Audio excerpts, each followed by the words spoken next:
You know what? It's kind of interesting. I've had a oddly frustrating slash productive slash satisfying slash exciting slash strange day today. And I don't know, it got me in some kind of mood. And it kind of got me like revitalized to an extent and reminded me exactly of how I used to do these shows back when I kind of first started it. And I have definitely gotten away from that, to an extent. And I'm sure that those people have kind of recognized that from the types of shows that I used to do and how comfortable I used to feel behind the mic, primarily because I'm doing like live streams now. I'm trying to share this to all the groups while I'm doing live streams. I'm trying to let everybody know what's going on and also trying to make sure that I'm more, I guess, politically correct to an extent without offending people. Wednesdays are a little bit different where we can have some fun with these shows, right? With these shows where I'm just by myself, I want to make sure that you guys get the information that you guys need and make sure it's the right way to do it.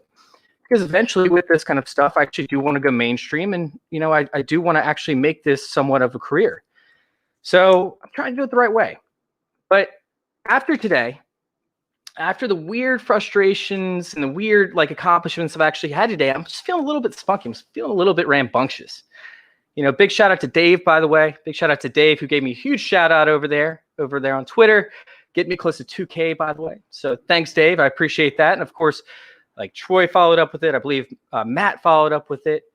Jay followed up with it. Brad followed up with it. Man. And then Daddy's Home. Daddy's Home followed up with it as well. So big shout out to you, of course.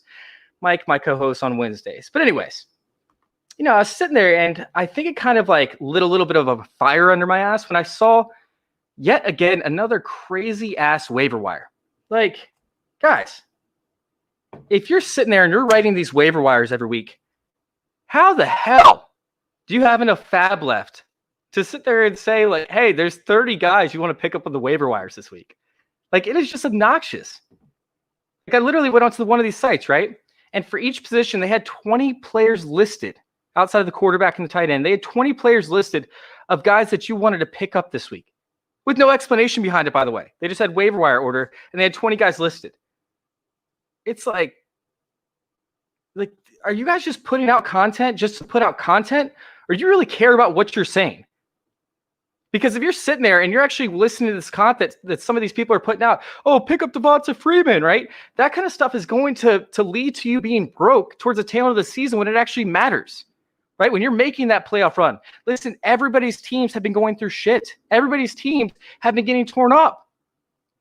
Most of these teams out there don't have any fab left, which is why I was saying, guys, this is the time to strike. As long as you can make it to what are we at right now? Going into week 10.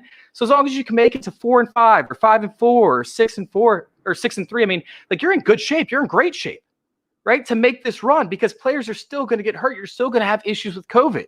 And guess what? Players are coming back and these people aren't going to have the fab to pick up these studs, to pick up these starters like a Deebo Samuel, for example, or Brandon Ayuk, because they ended up dropping them. Now they don't have any fab left because they spent all their fab on a Devonta Freeman. I can't say it enough. So I'm sitting there and I'm going through my fab, right? I'm going through my leagues and I'm I wonder how many people actually listen to these assholes that are putting up 30 people a week that you have to pick up. This guy's, he needs to be put 60% of your fab on, right? And I just wanted to see what kind of leagues I had out there, what kind of league mates I had out there. And I'm in a couple leagues with some guys off of Fantasy Football Discussion that are a little bit smarter than most. But man, I went to one league, right? And I'm sitting there with what, $68 in fab, right? And I'm the 5th place team with $68 in fab.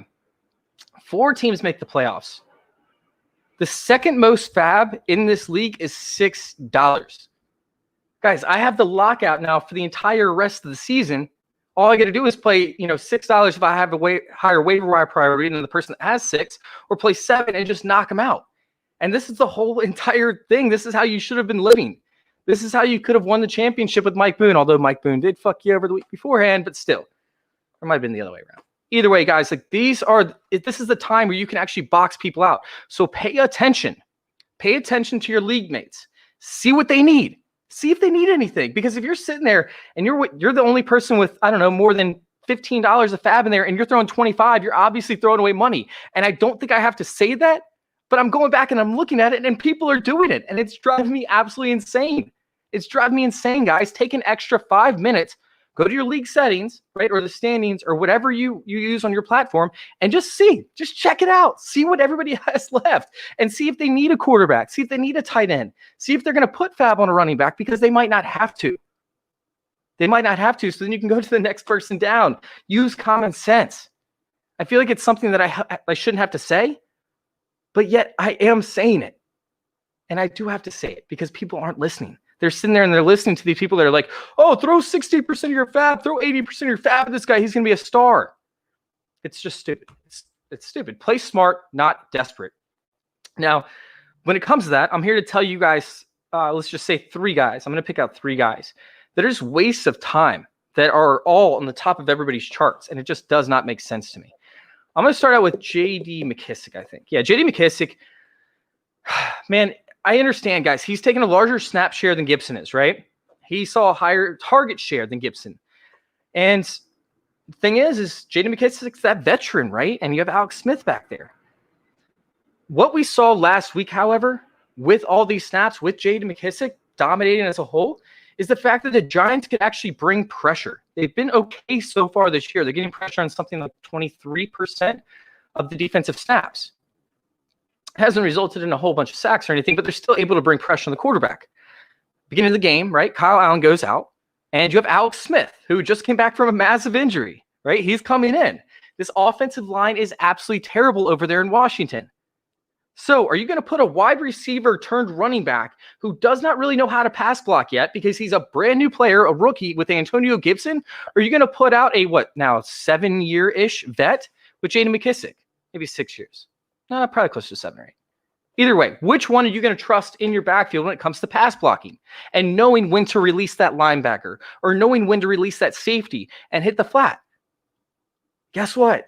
Alex Smith trusts that. There are no really other wide receivers or pass catchers on the team outside of Terry McLaurin. So, of course, when you have J.D. McKissic, right, and you need to protect your quarterback, you're going to go with J.D. McKissic over Antonio Gibson. Even if J.D. McKissic isn't that great of a pass blocker, he still has experience. You guys have to understand that. So this upcoming week, right, everybody's saying, go pick up J.D. McKissic. He had, 14 targets. Oh, my God, J.D. McKissic, he's the next big thing. No. You can't do that, guys. Can't do that because the Giants, right? They have an overall great defense when it comes to the run defense and being able to bring on pressures above average. But the Lions is what we're looking at this upcoming week, and the Lions do not. McKissic, who had over half of his points alone this past week, just off of receptions, not off his production. Half of his points came from receptions this past week. Guys, he's not going to see that again because the Lions front 7 is not going to be able to stop Antonio Gibson. We saw Antonio Gibson have a phenomenal week up against Dallas. Guess what, guys? That's going to happen again up against the Lions. The Lions can't bring pressure at all. So you're not going to have to worry about protecting Smith as much. You're not going to have to worry about Smith getting hit time and time again like you will with the Giants and it's not like the Giants are great, by the way. It's just how bad this Washington offensive line is. Although the offensive line is bad with Washington, the Detroit's front 7 is absolutely terrible at bringing pressure. I believe they're bottom 5, I'm pretty sure, when it comes to bringing pressure or pressure applied on snap or per snap percentages. So, yeah, I'm not going to sit there and I'm not going to end up spending a ton of fab on J.D. McKissic, guys. That's a pipe dream. I don't think he's had he might have had 2 weeks of over 12 or 13 fantasy points. He's a back-end flex option at best, and that's if you're desperate. I'd much rather take a shot on a guy that's going to get a lot more volume in the running game alone and could have a higher end upside. Next thing I want to talk about is Duke Johnson. Dude, I saw an article where it said put 60% of your fab left on Duke Johnson. And, I mean, that's just absolutely insane to me because David Johnson, he could be back this week. It just blows my mind. Now, I don't think he's going to be back this week, but it's still very, very possible. Now, they're up against the Browns, and the Browns have given up some yards in the passing game to the running back, but it's not enough to entice me to sit there and throw all this fab at Duke Johnson. All right, Duke Johnson, yes, he had a touchdown, and yes, he ended up having the workload, but he was very inefficient overall, and I'm actually a Duke Johnson fan. I like Duke Johnson overall. I just don't think that this is the right system for Duke Johnson. And you're going to go and you're going to waste all your fab? That's absolutely insane to me. It makes no sense whatsoever. Please, guys, don't go blow the rest of your fab for whatever you have left. Hopefully you've been listening to me and you haven't been blowing your fab every single week. But if you have, don't go spend the rest of it on Duke Johnson. That's just, it's ridiculous. Now, Wayne Gallman's the other guy. And Wayne Gallman, right, and the offensive line did look a lot better. They actually played their 3 rookies in this lineup this past game. And looked a lot better than they have in the past, especially up against Washington, who has a pretty overall phenomenal front four and a very good front 7. Now, with Shane Lemieux, right, Pert and Thomas, I don't know if they're going to roll out the same lineup again. And we don't know what's going to happen because that was a division rivalry, of course. But they overall looked good. Now, with that being said, Gallman is dependent on this volume. And they have a bye week after this week. So they have Freeman likely to return, who can end up splitting snaps with Gallman. And that's not what I want from Gallman. With Gallman, I'm going to need volume because he doesn't bring great efficiency. So for you to go out and blow fab on Gallman when he's not going to be part of your major plans in this playoff run, I think is once again ridiculous, guys. Like this just, it's blowing my mind as to what some of these bigger platforms, by the way, are telling people to put out. I feel like they're just doing stuff for clicks because if you put Wayne Gallman in the title, people are looking up Wayne Gallman's past stats and they see, oh, Wayne Gallman, he's a waiver wire pickup. Guys, it's a little bit ridiculous. That's all I'm going to say, guys. Save your waiver wire money. Please save your waiver wire money for this final stretch of the season. And don't go blow it on people that are going to give you 1 week worth of production, if that. Now, enough about me being too negative, right? I want to jump on some of the guys that I do want. So diving into this, right, if you're streaming quarterbacks, I like to start out with the quarterback position, but I'm not a big waiver wire type quarterback person. Like I don't like spending a lot of fab on it. However, if you do stream quarterbacks, maybe you're in a 16-team league, these are the kind of guys that you're looking to kind of tackle after. And Goff is going to be my first example. He's coming off a bye, so he might have been dropped last week. Meanwhile, he has Seattle. Is that too obvious of a pick? Like, I really don't need to talk that much more about it. Goff has been overly efficient up against great bad defenses. Meanwhile, he's been a little bit regressive when it comes to the tougher defenses up against the pass. This week up against Seattle, he should absolutely hammer it home. I'm expecting a big week from Cooper Kupp as well. I wouldn't be surprised if Robert Woods had some decent production, but Cooper Kupp is going to be my go-to guy. Now, we're still in quarterback, so I'm going to talk about Drew Lock real quick. Drew Lock up against the Raiders. And this one has me a little bit torn. Because Drew Lock has gotten the majority of his fantasy points so far when it's actually been kind of like garbage time to an extent, or they're in comeback mode. And I believe the Raiders will actually be up. But will the Raiders actually do a better job at keeping the ball out of Drew Lock's hands? Now, looking at the Raiders' stats, they're actually skewed a little bit by Breeze at the beginning of the season when he wasn't that good. He was having issues without Michael Thomas. Then you had Cam Newton, who was terrible. Then you had Baker Mayfield, who wasn't very good. So looking at it, whenever there's like a competent quarterback, dude, they can't keep up. Like the Vegas Raiders have been terrible up against competent quarterbacks. Plus, their biggest weakness is where the receiving game lies for Denver. Now, when I'm sitting there and looking at it, right, Fant, who had a little bit of an aggravation towards his ankle, he should play this week. At least that's what they're saying. They downplayed the injury. So I'm expecting him to be healthy. Meanwhile, Jerry Jeudy is stepping it up phenomenally, and Tim Patrick's actually been relevant as well. So for me, Drew Lock is actually an option this week. And after that, I really don't have another guy for you. You normally have like 3 or 4 guys that you can stream and that you want to roll out there. But I'm sitting there looking at it, and I'm like, man, there is not a lot of depth. And then on top of that, you're sitting there and you're looking at a bunch of these other quarterbacks who either have buys or they're having really, really tough matchups. For example, both Matt Ryan, and Patrick Mahomes, they're both on buys this week. So this might actually have to be the week that you waste a little bit of fab, a pinch of your fab, on the quarterback position just to make sure that you have a relevant option. When we sit there and we look at, guys like Jake Luton, who you could actually be like, oh man, he had an excellent week this past week. He might be playable. He's up against Green Bay, which is a tougher matchup. Now, Jair Alexander's in concussion protocol, so might get it a little bit lighter if he doesn't play. But still, I don't want to play Luton up against Green Bay. That's not going to be fun. Luton didn't have any kind of game film. They didn't know what to expect from Luton outside of college, production. So rolling him out this past week, it happens when you don't have any film. Now the Packers have film. And the Packers have been really good. Plus, they're able to get pressure off the edges. So it's something as where I don't know if I like Luton this week as a streaming option. Baker Mayfield's another guy, right? Because he's going into Houston. And Houston, I would normally be like, oh, you got to play every quarterback up against Houston. But Nick Chubb coming back. He looks great. They could just run the ball out of the building. I mean, the Steelers, the Vikings, the Titans, the Ravens, they all did this. And out of that group of 4 teams who are able to run the ball and did run the ball, Tannehill was the only one that actually had fantasy relevance. So I'm not sitting there and loving this option with Baker Mayfield this week. What I'm saying is if you like Goff and he's on your waiver wires, right, and you stream quarterbacks, you need to actually spend a little bit of fab on him. Not normally for that, but you should. Drew Lock, I'd even throw a buck or two at him just to make sure that nobody goes in there trying to get him for free. Now, on to the running back position. There are literally like 3 or 4 type running backs that I might want to play this week, very similar to the quarterback position. And I don't really love any of them. This is a tougher matchup for running backs as well. I think that there's a lot of sites out there that have kind of inflated the waiver wires out there for the running back position and the waivers, but it has not, like, it's not going to be pretty. Excuse me. It's not going to be pretty.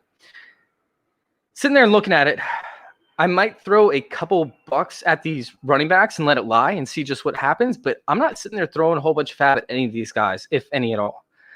Patterson, right? Cordell Patterson's been on my list for weeks. I've been sitting there talking about, picking him up because I believe that once Monty, right, he ends up running himself into a wall constantly over and over again, he's going to wear his body down. He's going to end up with some sort of either knee injuries, shoulder injuries, or head injuries, and then boom, guess what happens, right? He ends up with a concussion. Go ask Gus Frerotte what happens when you run your head into a wall time and time and time again. It's going to end up resulting in you missing some games. So when we sit there and we talk about this, like Monty's, he's been doing great with avoiding tackles from 300-pound, linemen, but he's still going to end up taking those hits. There's another guy on this team that could actually do it that might actually be better suited for this type of role, and that's going to be Ryan Nall.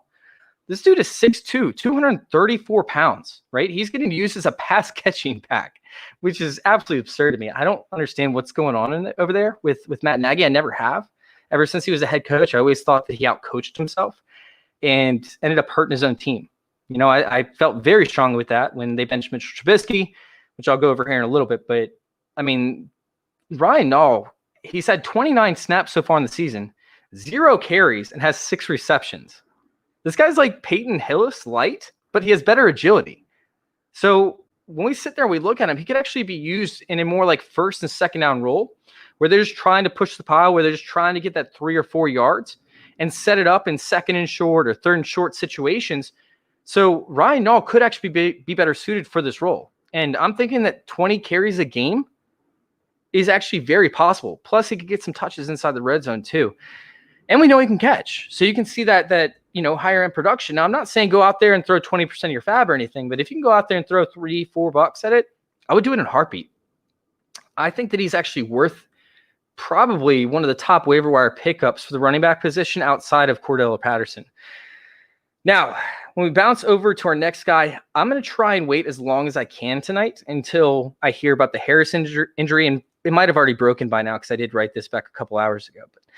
But with Harris, right, it's something as to where he could actually miss time with that chest injury. So I'm going to lean more towards picking up Burkhead than Sony Michel. They're up against Baltimore, which is, it's more so like a game that I don't want to play any of these running backs at all, but they're probably going to have to pass a little bit more often. So I'm leaning more towards Rex Burkhead than Sony Michel when it comes to the immediate waiver wire pickup and play. So if you're desperate, go for Burkhead, but don't throw too much money at it. And White just hasn't been there for me so far this season. And honestly, I question him with the red zone opportunities coming down significantly with Cam Newton being there. Yeah, I'm not going to sit there and push my chips in the middle of the table with White. I'm just going to sit there and wait for it to happen. If I have to pick up any one of these, I'm going with Burkhead. But I will say that Sony Michel does have some appeal if he is on your waiver wire. Last time he played, he had 119 yards before going out with an injury. And like we said, this is more so like a Burkhead type game. But following that week, Michel has his name written all over it. Like he's sitting there and he has matchup after matchup after matchup where I'm going to want to play Michel in quite a few of these. Now, Damian Harris and his injury, it really depends on that. So like I said, I'm going to try and wait for these, injury updates to happen before I just go in and chase Michel and chase Burkhead and, even put anything down on White. But Yeah, it's something as to where if we get a report that Harris actually misses an extended amount of time, I'm going to be chasing a few of these New England running backs. Now, these guys I'm not going to be wasting fab on. And these guys are going to be complete waste. We already brought up a couple of them, of course, with McKissick and with Duke Johnson. But I did want to bring up the fact that Kalen Ballage was cut, which is why I always wait till Tuesdays to do my waiver wire show, because I want to get enough information to not, lead you guys to a dry pond, essentially. Yeah, Kalen Ballage was moved back to the practice squad. I shouldn't say he was cut. He was moved back to the practice squad. So he's might not be relevant once again this weekend. We have Tremaine Pope. And even long-term, once Eckler comes back, I don't know that Kalen Ballage will ever be a major piece to this offense. He was kind of a surprise, of course, with Justin Jackson going out. Justin Jackson is expected to play or at least practice this week. We got to see what happens with that. But as long as Tremaine Pope is back, I don't think the Kalen Ballage will see the same type of workload. Now, on to the wide receivers. And this one's way easier than the running back situation. The running back situation was brutal this week. So I do want to dive into wide receivers, which gets me a little bit more excited. Nelson Aguilar. I've talked enough about him. I've been talking about him now for 3-4 weeks. We talk about him almost every Wednesday night. He's brought up constantly, so I'm not going to go there again. Nelson Aguilar should already be owned if you listen to my show. Meanwhile, I do want to jump over to Sterling Shepard. Sterling Shepard is now going to be the slot receiver, depending on how Golden Tate and that whole thing plays out. I'm really hoping that he is the slot receiver moving forward because he fits in that role perfectly. And guess what, guys? Guess what? This is how you beat Philadelphia. You beat them in the slot. You crush them in the slot. You have Darius Slay on the outside. He's going to probably shut down or do a decent job shutting down Darius Slayton. I'm hoping that finally Sterling Shepard gets in his work in the slot like he should, and he sees anywhere from 6 to 8 targets minimum. I could see him upwards of 12 targets with 8 to 9 catches. So I love Sterling Shepard this week. He should absolutely smash. He is worth some waiver wire bucks for me. I'm going to be throwing at least 5 to 10% at a minimum. If I need a wide receiver, I might even grab him if I don't, just as a back-end option, just in case I have some guys that I'm a little bit concerned with injury-wise. But Sterling Shepard, yeah, you beat Philly in the slot, and that's why I want him this week. I'm going to pick him up and play him right off the bat. Another team that you beat in the slot, right, is Cleveland. Cobb is kind of hit or miss for me. But I'm predicting that the Texans, they throw north of 40 times in this game overall, and Cobb should benefit. He's been at least borderline flex in 5 out of their 8 matchups. So if you need a safe option where, hey, you have guys that have all this upside, you're going to need 10, 12, 13 fantasy points. He is that guy, but he also has the upside as well. I love him in this matchup against Cleveland. Both the outside corners have been overall pretty good. I know that Denzel Ward has kind of been hit or miss, but he's more of a playmaker type guy. So maybe Brandon Cooks, maybe Will Fuller does get a couple big hits, but Cobb is going to see that volume. I'm all in on Cobb. Now, another guy that I'm going to be all in on to an extent, as long as I have some back end, or as long as I have some safety on the front end of my roster and I want some back end upside, is going to be Jalen Reagor. He's very intriguing for me. He's second on the team last week in targets before they hit the bye. I'm sorry, not last week, the last game before the bye. He's somebody who the Eagles really like and they want to get involved. And it's not just in deep balls. Up against the Giants, with the Giants learning their lesson about Bradbury not covering Fulgham, I think that should actually switch this week. And I think that Bradbury will stick on Fulgham. Meanwhile, I think Reagor could actually have minimum 2 massive catches in this game. Listen, I like Reagor. I don't love Reagor. I didn't like him in the rookie draft process, but this is just one of those games where he could actually win you a week. Like he could put up that 2 touchdown for 80-yard type game. And I'm going to be trying to acquire him if I need upside or if I'm projected to lose this week and I just need that little pop. That's where I'm going to be going after Reagor. Now, my favorite waiver wire prospect for a pickup this week at the wide receiver position is going to be Jacoby Myers. He's been one of my favorite prospects, even going back to last year. Now, he didn't get the opportunity, dealt with a couple minor, nicks and small injuries, but once N'Keal Harry was drafted in what was the first round, it was something as to where he didn't really get a fair shot. Plus, Tom Brady overall does not like rookie wide receivers. He doesn't like rookie players, period. That's why Tyler Johnson really hasn't gotten a fair shake and why they brought in Antonio Brown. That's why Keyshawn Vaughn hasn't really gotten a fair shake. It's because Tom Brady doesn't appreciate these rookies. He wants veteran players. He wants players that he knows he can trust, that know where the spot on the field is to go. That's just how Tom Brady operates. So Jacob Myers being not only a rookie, but a undrafted rookie, it's something else where Myers never had a chance last year. He comes in this past year, they don't really have a chance to see him in preseason. They don't have a chance to see him, in the offseason workouts as much. So he's finally getting a chance, and guess what? He is blowing the doors off. I'm picking him up this week, and I'm playing him even up against Baltimore. I'm playing him up against Baltimore. And the week after that, he's got Houston, which makes it even sexier, right? I like him even more, by the way, if Harry does play, because now he's not the primary option in the offense. Harry is, but Harry can't catch, and Cam Newton doesn't really like Harry. So Jacob Myers is still going to see those targets, but he could have some bigger plays in there because he could be going up against the second option on the defensive side in that secondary.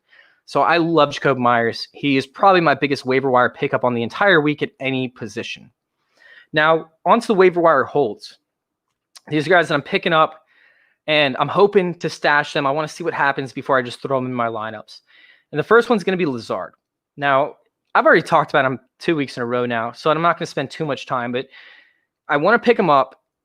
And if he does play, I probably will play him. It makes me a little bit nervous to do so, but I probably will. But moving forward after this, right, he's a start almost every single week after this. He's got Jacksonville. He's got Indianapolis. Then he's got the Bears, but he's going to be facing up against Jalen Johnson.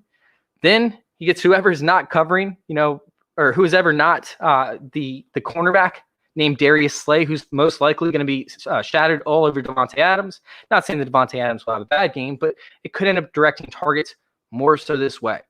The whole rest of the schedule is a play for me. I absolutely love Allen Lazard. And honestly, why is he not picked up already? Why is he still on the waivers? I have him. I held him even throughout the injuries. I love Allen Lazard moving forward. Now, if you pick up Perryman, right? If you pick up Perryman, he has a bye this week. Then he has 2 tough matchups. But he could still be worth like a setup type piece where you need that upside. And you already have a very solid lineup. So maybe you have a tough matchup coming up here in like 3 or 4 weeks. You want to make sure that you have a back end guy, or maybe you're trying to play defense. Maybe you have a ton of waiver wire, or fab, right? So you want to sit there and play defense up against some of your league mates coming up. He's worth the pickup. He has the upside, but I'm not playing him for probably 3 weeks up until I see, what's coming up. But if you believe in Perryman, go get your guy. I would not play him right away. On to Darnell Mooney. Darnell Mooney is very interesting. So I got the stats right here for Nick Foles and Mitchell Trubisky. Nick Foles has played 26 quarters with Darnell Mooney. He's completed 24 passes on 47 attempts. That's a 51.1 completion percentage. Mooney during that time has 262 yards for 1 touchdown. Meanwhile, Foles has thrown 2 interceptions. On the other side of things, Mitch Trubisky has 10 quarters. He's completed 7 passes on 8 attempts for an 87.5 completion percentage rating. Meanwhile, he only had 86 yards on 1 touchdown with 0 interceptions. If we extrapolate that, right, to make it even with 26 quarters, that's going to leave Mitch Trubisky with 18 completions on 21 attempts compared to 87.5 completion percentage, which hasn't changed, obviously, with over 33 more passing yards and 2 more touchdowns with 0 interceptions. Now, maybe there was an interception there, whatever the case is, but you're still getting so much more production out of Darnell Mooney when Mitch Trubisky's in there. I'm picking him up, and I'm going to stash him in hopes that within the next week or 2, they decide to go back to Trubisky. I thought it was a terrible move when they put in Nick Foles. I didn't understand it. It made no sense to me. And honestly, all Nick Foles has done is miss open receivers time and time and time again. I actually meant to have something to show to you guys when it came to the highlight film. Maybe I'll post up later. But it's just Nick Foles, Nick Foles just missing his receivers time and time and time and time again, and I'm over it. I'm so over it. Mitchell Trubisky behind a bad offensive line needs to be the quarterback in there because he can escape pressure. He can escape pressure, and he can also open up plays for his receivers, to get open, or extend the play for his receivers to get open. So it's something as where it's blown my mind, and I'm just over it at this point. Done talking about it. Trubisky needs to be in there. Now, when it comes to wide receivers, I'm not wasting my fab on. I did bring up some other guys for you guys, but I did want to talk about Richie James, right? And he went off last week, right? So how much you going to have to pay to actually get him in the lineup, to get him on your team? I mean, it's something I swear when we look at it, every single team has been attacking Josh Jackson on Green Bay at the cornerback position while they've dealt with injuries over there. So, of course, the only wide receiver that was going to be open was the best wide receiver on the team who was actually semi-healthy up against the worst corner on the team with Josh Jackson. That was Richie James. So, of course, he's going to get targeted very, very heavily. They didn't have any other options. Listen, he had a great game. I'm not trying to take that away from him, but at the same time, it was up against very poor cornerback coverage. So, when we sit there and we look at next week's game, he's got Jackrabbit, right? He's got Janoris Jenkins over there for the Saints. This is not going to be a great matchup for him because those are exactly where Janoris Jenkins, actually succeeds, is with his quickness and with his ability to jump routes and with his ability to cover back when he ends up, or recover, I should say, when he ends up getting beat on deep routes. So no, I'm not going to sit there and put any money on Richie James. I think it's very asinine to do so. We have the bye weeks, right? After that, we got the bye week, we got the Rams, we got the Bills, and then we have Washington. I mean, maybe the Bills you could play him against, but I don't really feel comfortable doing that. Meanwhile, all these other receivers, they should end up coming back by that point. He's going to get forced to the back end of the roster. I am not a Richie James fan moving forward. He's not going to have another week in his career like he had this week. Maybe I'll end up eating my words, but I'm not going to go blow fab on him. Now, the tight end position. This one was interesting because we have a bunch of guys that are kind of shots in the dark. So I don't want to go too much into this. And I don't want to tell you guys not to pick up a tight end because there are other tight ends that could be worth it. All it takes are a touchdown. But I did want to highlight a few of these guys. And Goddard and Graham should already be owned. So I don't know why, sites are putting out, go pick up Goddard, go pick up Graham. Like these guys should already be way far and away owned. But Irv Smith Jr., he's seen 15 targets over the past 4 games. 5 of those so far have been in the red zone. He's seen at least 40 snaps in 4 of those 5 games, and he's running routes on 93% of the snaps so far this season, right? The one he didn't end up running over 40 snaps was this past week where he still had 2 touchdowns. The Vikings have the Bears this week, who great up against the cornerbacks. They struggle up against the tight ends. If you stream tight ends, I think this could be the perfect streaming option when it comes to boomer bust potential. And I think that they're finally starting to figure out that Irv Smith Jr. could end up being a very, very good tight end in this league. I just think that he needs to see a few more targets. He can make the plays. Just get him more targets. Now, the last guy I want to cover is Trey Burton. Trey Burton's rostered in less than 20% of the leagues, which makes no sense to me. Absolutely no sense. I understand that he had a little bit of a tough week this past week, and without a touchdown the week before that, might not have done anything. But that's part of the game, right? Tight ends, especially red zone-based tight ends, rely very heavily on touchdowns. So when we go back and we look at it, he's averaging 5 targets a game and has 2 touchdowns over the past 5 games. Those matchups, right, over the past 5 games, they haven't been ideal. Over the next, 4 weeks, right, he faces the Titans twice and the Houston Texans once. Doyle is most likely going to be out for at least this Thursday's game with a pretty bad concussion from what it looked like. It could be more than that, following. So this is like the perfect matchup for Burton to absolutely go off. And we all know Rivers, by the way, loves his tight ends. 5 of his 6 touchdowns so far this season have gone to the tight end position. 50% of the touchdowns have gone to the tight end position. That's absolutely insane. The other 5 touchdowns have gone to a combined 2 other players. When it comes to in the air, one was Naeem Hines, and the other one was Zach Pascal. So Zach Pascal being a little bit of a bigger target to an extent. Once again, Philip Rivers likes to see the bodies over there, and that's who he hits. That's why I liked Mo Alley-Cox so much for that short stint that Mo Alley-Cox had before getting hurt. But yeah, I think that Trey Burton's going to be a smash play this Thursday. He's going to be my biggest tight end pickup on the week, my pickup and play, and I think he's going to absolute smash. Now, if you guys want to go play some player props this week, go to thrivefantasy.com. Once again, that's thrivefantasy.com and enter in promo code CIRCLE. Once again, that's promo code CIRCLE. That'll actually get you guys a up to $50 match on your deposits if it's your first time depositing. Yeah, put in $20, get $20 back. Put in $50, get $50, in additional. So you're sitting there and you're actually equaling out the amount that you put in. Make sure you guys go check that out, thrivefantasy.com. Appreciate you guys for coming in. If you guys want to go check out our podcast, make sure you guys go to join our circle _ at join our circle _ on Twitter, where you guys can check us out on Linktree, linktr.ee/fantasy intervention. Once again, that's linktr.ee/fantasy intervention. If you guys want to make sure you guys check out tomorrow night's show. If you guys were in here asking questions today, we got Mike on, and we got Jake the Snake from Dynasty Happy Hour. I cannot wait for tomorrow night's show. It's going to be a blast. It's going to be 8 o'clock. You guys can find it at FF_intervention, which is my Twitter page. I'll also have it on Fantasy Football Discussion and, of course, our YouTube page. Yeah, go search Fantasy Football Discussion Fantasy Intervention on YouTube. Thank you guys for tuning in. I appreciate your time. We will answer these questions if you guys put them back up on the live feed tomorrow night. Can't wait to answer them.